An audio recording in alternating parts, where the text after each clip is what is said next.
Hello and welcome to DKS study centre. कैसे हो बच्चों? उम्मीद करता हूँ कि सब ठीक हो। बच्चों, आज मैं क्लास 10th का मैथ प्रश्नावली 1.3 स्टार्ट करने चल जा रहा हूँ। पिछले वीडियो में हमने 1.2 कंप्लीट करा दिया था। आज हम देखते हैं 1.3। तो बच्चों, हम क्वेश्चन पे जाने से पहले इसमें एक थ्योरम है, ठीक है, प्रमेय है। हम इस प्रमेय के बारे में जान जाते हैं कि प्रमेय कह रहा है, क्या करना है क्या नहीं, ठीक है, क्योंकि इसी प्रमेय के अनुसार हमें क्वेश्चन को सोल्व करना है, ठीक है। तो देखो क्या कह रहा प्रमेय। कह रहा मान लीजिए P एक अभाज्य संख्या है, ठीक है। यदि P a स्क्वायर को विभाजित करती है तो P a को भी विभाजित करेगी, जहां a एक धनात्मक पूर्णांक है, ठीक है। तो इसका हम प्रूफ देखते हैं, ठीक है। तो आ जाओ।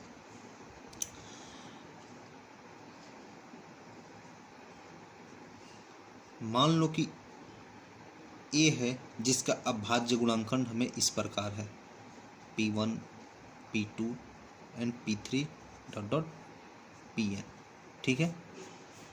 a का ये क्या है? अभाज्य गुणनखंड है, ठीक है। तो हम क्या करेंगे, दोनों तरफ वर्ग कर देते हैं। यहाँ पर दोनों तरफ वर्ग करने क्या हो जाएगा, a का स्क्वायर P1 P2 P3 हो जाएगा। तो हम इसको इंडिविजुअल लिख देते हैं अलग अलग करके। P1 के स्क्वायर P2 के स्क्वायर P3 के स्क्वायर Pn के स्क्वायर, ठीक है, हो जाएगा। चलो, क्या बच्चों मैं इसको P1 स्क्वायर को क्या P1 इंटू P1 लिख सकते हैं क्या, और P2 स्क्वायर को P2 इंटू P2 लिख सकते हैं क्या, एंड P3 स्क्वायर को P3 इंटू P3 लिख सकते हैं, और Pn स्क्वायर को Pn इंटू Pn लिख सकते हैं। क्यों लिख सकते हैं ना। चलो आ जाओ। एक चीज बात बताओ हमें, हमारा क्वेश्चन में कह रहा है प्रमेय में कि जो P है, देखो यहाँ पर a स्क्वायर को विभाजित करती है, जो P है a स्क्वायर को विभाजित करती है, ठीक है। तो अब यहाँ लिख लेते हैं, दिया है कि P a स्क्वायर को विभाजित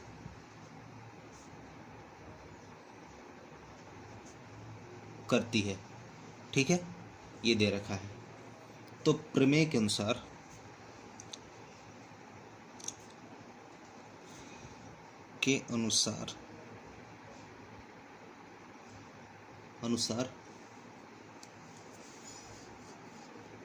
P a स्क्वायर का अभाज्य गुणनखंड है। क्यों? अगर कोई नंबर किसी नंबर को डिवाइड कर रहा था, वो उसका क्या है, अभाज्य गुणनखंड है। अगर मान के चलो कि ये हमारा 9 है और 3 ये इसको डिवाइड कर रहा था, क्या इसका ये क्या है, अभाज्य गुणनखंड है, तभी तो कर रहा है ना, ठीक है, अभाज्य गुणनखंड है, ठीक है। चलो, तो हम यहाँ कह सकते हैं कि ए स्क्वायर का अभाज्य गुणनखंड हमारे यहाँ पर क्या है, ए स्क्वायर का अभाज्य गुणनखंड, ए स्क्वायर का अभाज्य गुणनखंड यहाँ पर हमें क्या है, केवल P1 P2 and P3 dash dash Pn, ठीक है। ये है हमारा क्या है, यही है ना, यही ना अभाज्य गुणनखंड है, यही है ना। तो एक चीज बात बताओ मुझे, तो हम कह सकते हैं कि P को क्या कह सकते हो बताओ, कि P को P1 P2 and P3 date S Pn में से एक होना चाहिए, में से एक होना चाहिए। क्यों? अगर ए स्क्वायर का गुणनखंड, अभाज्य गुणनखंड हमारा P1 P2 P3 and Pn है, तो P इसी में से एक होना चाहिए, होना चाहिए ना। इसलिए हमारा यहाँ पर क्या हो जाएगा, A बराबर P1 P2 and P3 Pn है, इसलिए P A को विभाजित करेगा। ठीक है, अब देखो इसको हम शॉर्ट में एक समझा रहे हैं। ठीक है, देखो एक चीज बात बताओ मुझे, क्या है, ए स्क्वायर है, हमने ए स्क्वायर क्या लिया यहाँ पर P1, ठीक है, और P2 एंड P3 ऐसे लिया ना मैंने करके, डैशर Pn इंटू Pn। एक चीज़ बात, ए स्क्वायर की जगह हमने 81 ले लिया, ठीक है, और इसका हमने क्या कर दिया, अब अभाज्य गुणनखंड कर दिया, तो क्या हो जाएगा 3 इंटू 3 इंटू 3 इंटू 3 हो जाएगा, हो जाएगा ना। तो एक चीज़ बात बताओ, ये हमारा 81 क्या है, ए स्क्वायर है, तो ए क्या होगा हमारा, ए 9 होगा ना, 9 के स्क्वायर है ना, तो ए। तो एक चीज़ बताओ, अब मान के चलो ये पी हमारा ए स्क्वायर को विभाजित कर रहा है, तो क्या ये पी हमारा ए को विभाजित नहीं करेगा, करेगा कि नहीं करेगा, बिल्कुल करेगा। अगर ये हमारा पी, मान के चलो ये हमारा पी है, अगर पी ए स्क्वायर को विभाजित कर रहा है, तो ए पी को भी पी ए को भी विभाजित करेगा। ठीक है, अब इसी के साथ हमारा ये अब थ्योरम देखो, ये क्या है, स्टेटमेंट है ये, बस इसमें एक ही कंडीशन याद हमें रखना है कि अगर P ए स्क्वायर को विभाजित कर रहा है तो P ए को भी करेगा। इसी बात को हमें सिर्फ ध्यान में रखना है थ्योरम 1.3 में। आ जाओ हम इसी के साथ प्रश्न नंबर 1 पे चलते हैं सीधे। ठीक है बच्चों, तो देखो कह रहा, सिद्ध कीजिए कि √5 एक अपरिमेय संख्या है। ठीक है, आज देखते हैं इसको, तो यहाँ पर लिख लो हल। तो हमें क्या करना है, इसके विपरीत, यानी कि इसके विपरीत मान लेना है कि माना कि √5 एक परिमेय संख्या है। ठीक है, हमने इसके विपरीत मान लेना है। ठीक है, ये ठीक है। तो अब जब परिमेय संख्या है तो क्या हम P/Q के रूप में लिखेंगे ना, तो क्या हम लिख लेंगे, √5 बराबर A/B, जहाँ A और B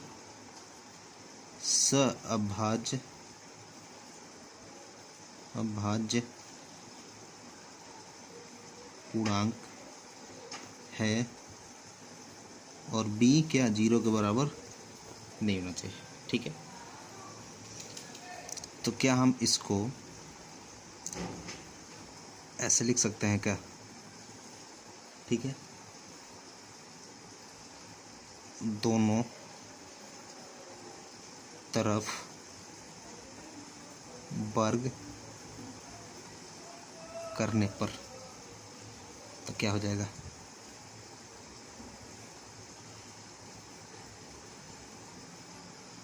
तो स्क्वायर से रूट खत्म हो जाता है, तो क्या हो जाएगा 5B² बराबर A²। इसको हम मान लेते हैं इक्वेशन 1। तो क्या हमारा A² 5 से विभाजित हो रहा है, नहीं हो रहा है, बिल्कुल हो रहा है, क्योंकि A² का भाज्य गुणनखंड है 5 और B² तो है ना, यानी क्या A² 5 से क्या हो रहा है, विभाज्य हो रहा है। तो यहाँ पर लिख लेंगे A² 5 से विभाज्य है, ठीक है। अब हम विभाज्य है, इसलिए प्रमेय के अनुसार हमने क्या बताया था पिछले प्रमेय के अनुसार कि ए भी 5 से विभाज्य होगा, ठीक है, होगा। अभी पीछे प्रमेय में बताया था ना कि अगर ए स्क्वायर पी से डिवाइड हो रहा है तो ए भी पी से डिवाइड होगा, ठीक है। तो इसको हम मान लेते हैं कथन ए, इसको हम मान लेते हैं कथन ए, ठीक है। क्या मान लेते हैं इसको? कथन ए। इसलिए ए बराबर हम यहाँ पर 5a मान लेते हैं, जहाँ m एक पूर्णांक है, m एक पूर्णांक है, ठीक है। तो a बराबर 5m समीकरण 1 में रखने पर, ठीक है। अब हम रखते हैं समीकरण में, तो क्या हो जाएगा हमारे यहाँ पर 5b² इक्वल टू 5m के स्क्वायर, ये हो जाएगा। तो 5b² बराबर क्या हो जाएगा 25m² हो जाएगा, होगा ना। तो ये b² बराबर क्या हो जाएगा 25/5m², ये कट जाएगा 5 टाइम्स में, तो क्या हो जाएगा b² बराबर 5m² हो जाएगा, ठीक है। तो यहाँ एक देखो, यहाँ b² 5 से क्या है विभाज्य है, b² 5 से क्या है विभाज्य है, तो यहाँ लिख लेंगे b² 5 से विभाज्य है। इसलिए प्रमेय के अनुसार b भी 5 से विभाज्य होगा, ठीक है। विभाज्य होगा, होगा कि नहीं होगा ये बताओ मुझे, ठीक है। तो इसको हम कथन b मान लेते हैं, इसको हम कथन b मान लेते हैं, ठीक है। अब देखो कथन a और b, देखो कथन a और b में क्या, ठीक है, एक a भी 5 से विभाज्य हो रहा है और b भी हमारा 5 से विभाज्य हो रहा है, ठीक है। हो रहा है कि नहीं हो रहा है, तो हम लिख लेंगे कथन a और b से, ठीक है। क्या लिख लेंगे a तथा b का एक उभयनिष्ठ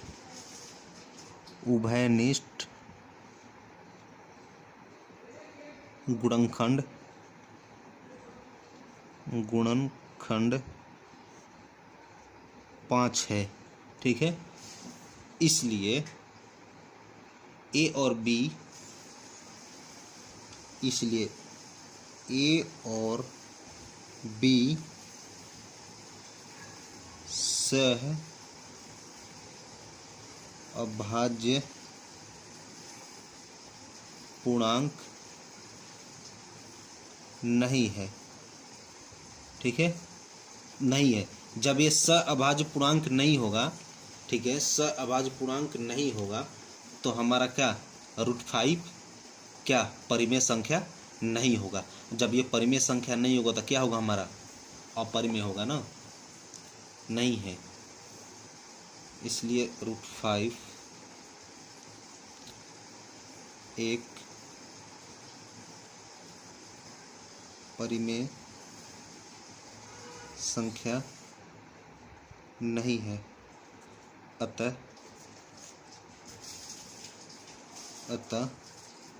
√5 एक अपरिमेय संख्या है, ठीक है। आज हम इसे थोड़ा दोबारा से एक बार समझ लेते हैं, ठीक है। देखो हमने इसके विपरीत मान के चला था अगर √5 एक परिमेय संख्या है। ए और बी अभाज्य पूर्णांक के मतलब क्या, इन दोनों का गुणनखंड सिर्फ और सिर्फ 1 होना चाहिए। ठीक है, इन दोनों का गुणनखंड यानी कॉमन फैक्टर 1 होना चाहिए, कोई एक के अलावा कोई दूसरा नहीं होना चाहिए। ठीक है, तो हमने यहाँ पर ये मान के चला, दोनों तरफ वर्ग किया। ठीक है, अब हमारा देखो यहाँ पर अगर इधर भेजेंगे हम 5 को तो a² / 5 हो जाएगा, यानी क्या a² 5 से क्या विभाज्य है, तो प्रमेय के अनुसार क्या a भी 5 से विभाज्य होगा। ठीक है, तो हम a भी होगा, तो हमने यहाँ पर क्या मान लिया, a = 5m, m का है एक पूर्णांक है, तो a = 5 है, समीकरण 1 में हमने रखा तो हमें यह आया। तो यहाँ देखें कि हमारा b² भी 5 से विभाज्य है, तो जब b² 5 से विभाज्य है तो b भी होगा प्रमेय के अनुसार। ठीक है, तो हमारा कथन a मान के चला था और कथन b। अब देखो कथन a और b का उभयनिष्ठ गुणनखंड क्या है, 5 है, दोनों का उभयनिष्ठ गुणनखंड क्या है, 5 है, तो a और b सब अभाज्य पूर्णांक नहीं होगा। ठीक है, इसलिए √5 एक परिमेय संख्या नहीं है। तो क्या है भैया, जब परिमेय नहीं है तो क्या है, अपरिमेय। ठीक है, अब देखो मैं बताता हूँ कि अब ये क्वेश्चन अगर ये पता है बोर्ड के एग्जाम में आएगा ही आएगा, ये √3 आए, चाहे √5 आए, चाहे √7 आए, कुछ भी आ सकता है। तो यहाँ √5 की जगह पे कुछ भी रख के आप क्वेश्चन को सोल्व कर सकते हैं। 3, 5, 7, 9 जो भी हो, यहाँ पर कुछ भी रख के सोल्व कर, 9 नहीं सॉरी, मतलब कि कुछ भी 11 कुछ भी यहाँ रख के सोल्व कर सकते हो। तो इसी के साथ हम आगे नेक्स्ट क्वेश्चन। ठीक है बच्चों, अब प्रश्न नंबर 2 देखते हैं। कह रहा सिद्ध कीजिए कि 3 + √2 एक अपरिमेय संख्या है। ठीक है, आ जाओ इसको हम देखते हैं। तो हम क्या इसके विपरीत मान लेंगे, इसके विपरीत हम मान लेंगे। ठीक है, अपरिमेय है तो हम परिमेय मान के चलेंगे। तो लिखेंगे माना कि 3 + 2√5 एक परिमेय संख्या है।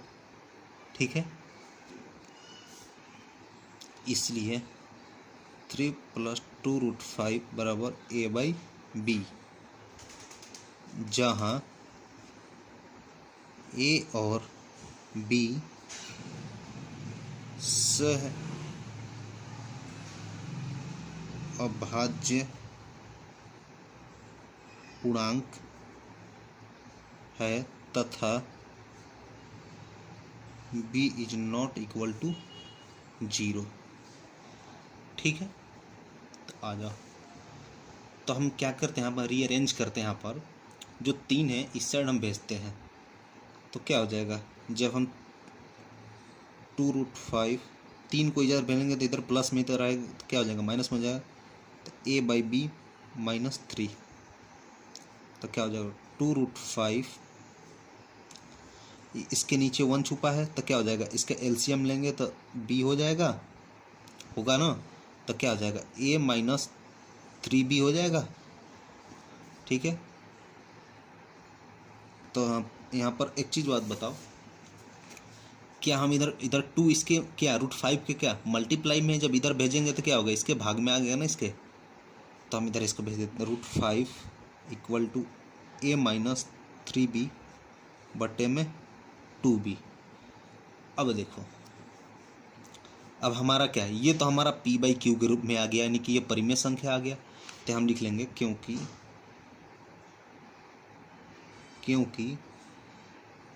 a और b पूर्णांक है, इसलिए a - 3b/2b एक परिमेय संख्या है। लेकिन एक बात ध्यान में रखना कि कभी भी परिमेय संख्या अपरिमेय के बराबर नहीं होता है।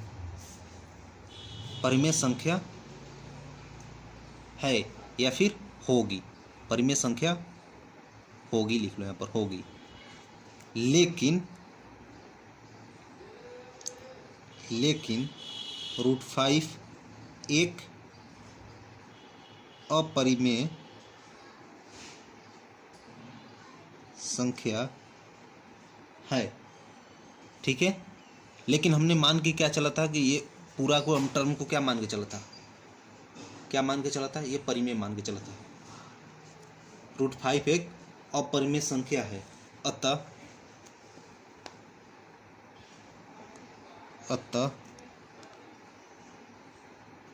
हमारी कल्पना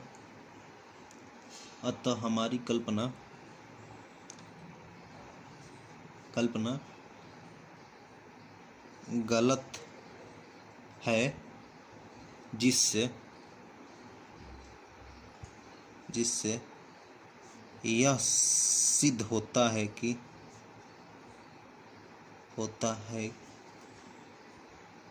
3 + 2√5 एक अपरिमेय संख्या है। देखो एक बार और से समझ लो, हमने क्या इसके विपरीत यहाँ पर हमने इसको परिमेय मान लिया था।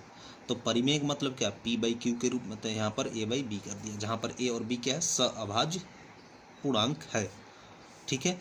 अब हमने क्या इसको रीअरेंज कर दिया, तो फिर हमने यहाँ पर 3 को यहाँ से इस साइड भेज दिया, तो यहाँ पर आ गया, नीचे 1 छुपा है तो हमने LCM लिया, इसको सिंप्लीफाई किया, करने के बाद 2 यहाँ पर मल्टीप्लाई में था, 2 इधर भेज दिया। तो देखो यहाँ पर A और B क्या है, पूर्णांक है, तो क्या A - 3B/2B क्या होगा, एक परिमेय संख्या होगा। लेकिन √5 क्या, हमने पीछे थ्योरम में चाहे अभी पीछे प्रूव किया क्या कि √5 एक क्या अपरिमेय संख्या है, लेकिन हमने पूरा को क्या मान के चला था, परिमेय संख्या। तो हमारी कल्पना क्या है, गलत है, जिससे यह सिद्ध होता है कि 3 + √5 एक अपरिमेय संख्या है। आ जाओ, इसी के साथ हम क्वेश्चन नंबर 3 पे चलते हैं, ठीक है बच्चों। अब हम देखते हैं प्रश्न नंबर 3, कह रहा सिद्ध कीजिए कि निम्नलिखित संख्याएं अपरिमेय है, ठीक है। इसमें प्रश्न 3 के 3 पार्ट है, 1, 2 और 3। तो हम पिछले कुछ प्रश्न की तरफ इसे भी हम सोल्व करेंगे। तो हम पहले पार्ट 1 को लेके चलते हैं, ठीक है, 1/√2, ठीक है। तो हम पिछले प्रश्न की तरफ ही इसको क्या अपरिमेय करना है, तो इसको फिर हम विपरीत मान के चलेंगे। माना कि 1/√2 एक परिमेय संख्या है, ठीक है।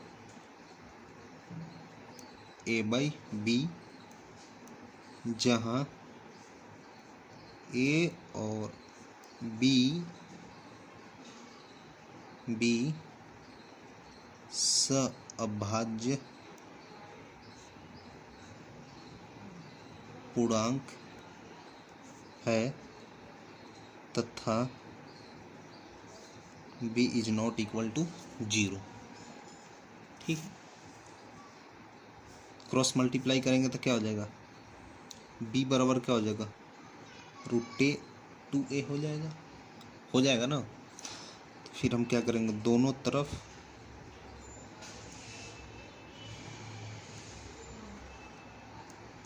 वर्क करने पर तो क्या हो जाएगा, B² √2a² तो क्या हो जाएगा, B² बराबर 2a² हो जाएगा। इसको हम मान लेते हैं इक्वेशन 1 से। देखो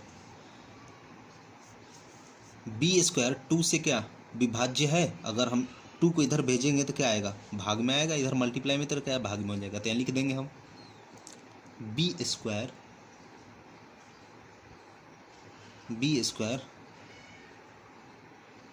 2 से, यहाँ कॉमन लगा देना, ठीक है, 2 से विभाज्य है, ठीक है। तब प्रमेय के अनुसार क्या हो जाएगा, प्रमेय के अनुसार B भी 2 से विभाज्य होगा। इसको हम कथन A मान लेते हैं, ठीक है। कथन क्या मान लेते हैं, इसको हम A मान लेते हैं, इसलिए हम मान लेते हैं यहाँ पर b बराबर क्या 2m, जहाँ m एक पूर्णांक है। क्या है भैया? पूर्णांक है। ठीक है, पूर्णांक है। तो b बराबर 2m समीकरण 1 में रखने पर, चलो रखते हैं, तो क्या हो जाएगा 2m के स्क्वायर बराबर 2a स्क्वायर, तो ये क्या हो जाएगा 4m स्क्वायर बराबर 2a स्क्वायर हो जाएगा।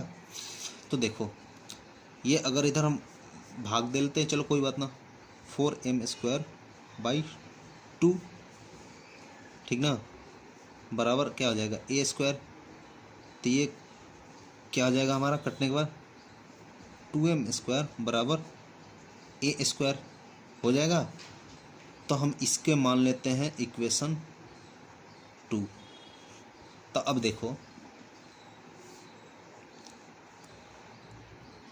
क्या a स्क्वायर 2 से डिविजिबल है कि नहीं है, ये बताओ। इधर हम भेजेंगे तो a स्क्वायर में भाग देगा कि नहीं देगा, तो हम यहाँ लिख लेंगे a स्क्वायर 2 से विभाज्य है। तो प्रमेय के अनुसार क्या हो जाएगा, a भी 2 से विभाज्य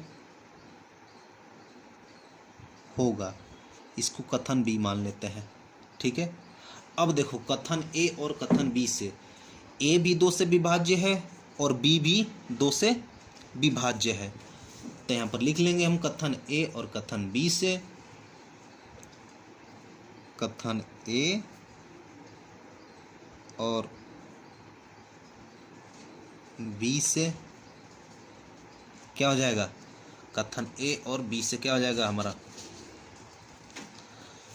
ये हो जाएगा कि ए और बी दोनों का उभयनिष्ठ गुणनखंड, दोनों का उभयनिष्ठ गुणनखंड कितना है, 2 है। इसलिए ए और बी सह अभाज्य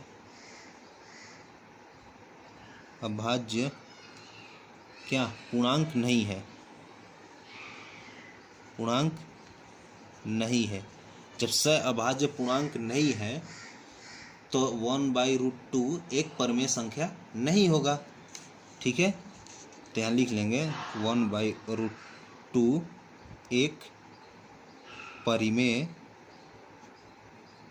संख्या नहीं होगा। तो क्या होगा भैया, जब ये परिमेय संख्या नहीं होगा तो क्या होगा, अतः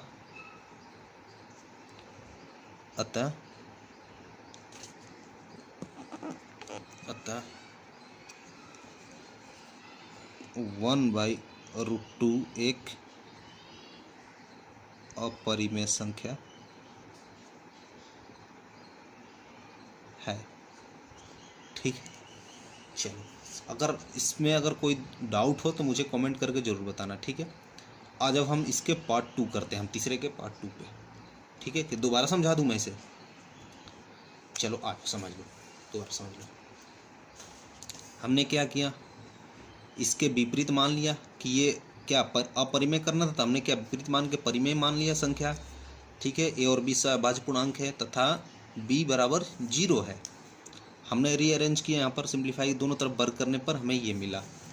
ठीक है, तो बी स्क्वायर क्या 2 से विभाजित है, तो परिमेय के अनुसार क्या बी भी 2 से विभाज्य होगा।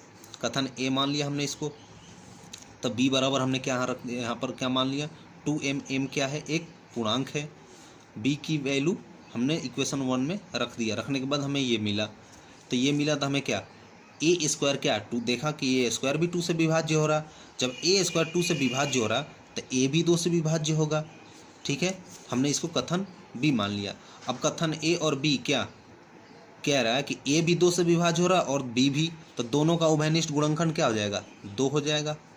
क्यों, ए भी 2 से विभाज्य हो रहा और बी भी, तो दोनों को उभयनिष्ठ गुणनखंड क्या हो जाएगा, 2 हो जाएगा। इसलिए ए और बी सअभाज्य पूर्णांक नहीं है, क्योंकि सअभाज्य पूर्णांक मतलब क्या, एक उभयनिष्ठ होना चाहिए। ठीक है, तो √1/√2 एक क्या है, परिमेय संख्या नहीं होगा। तो क्या होगा भाई, जब ये परिमेय संख्या नहीं होगा तो क्या होगा, ये एक अपरिमेय संख्या होगा। ठीक है, आ जाओ इसके पार्ट 2 पे। ठीक है, अब क्वेश्चन नंबर 3 के पार्ट 2 देखते हैं। तो हम फिर इसको भी ऐसे मान लेंगे पिछले क्वेश्चन की तरफ। माना कि 7√5 एक परिमेय संख्या है।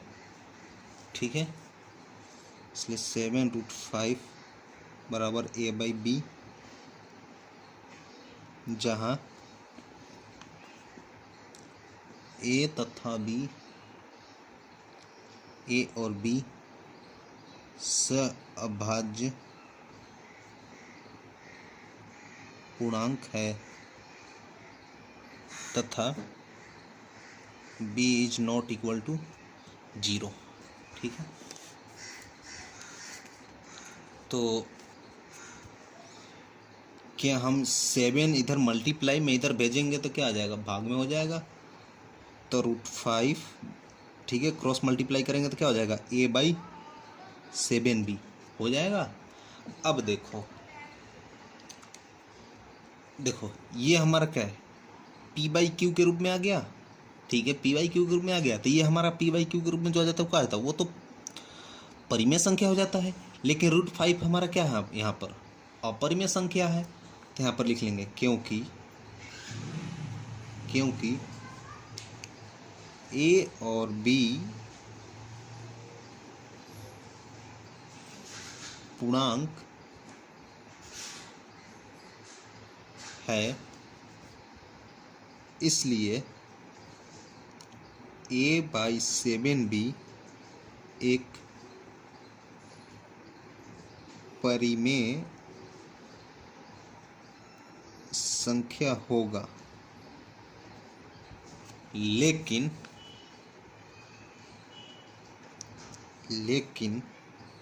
√5 एक अपरिमेय संख्या है। अतः हमारी कल्पना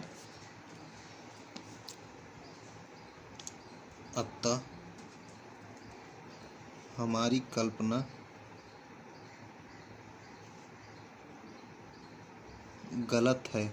जो हमने मान के चला था ना कि ये परिमेय संख्या है, गलत है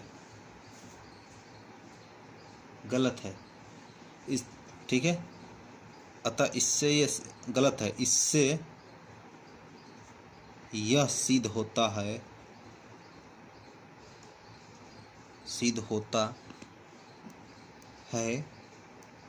कि 7√5 एक अपरिमेय संख्या है। ठीक है, चलो अब आ जाओ इसके पार्ट 3 पे। देखो पार्ट 3 भी इसी तरह करना है, ठीक ना। तो पार्ट 3 आप लोग को होमवर्क है ये, अगर नहीं होगा तो मुझे कमेंट करके बता देना।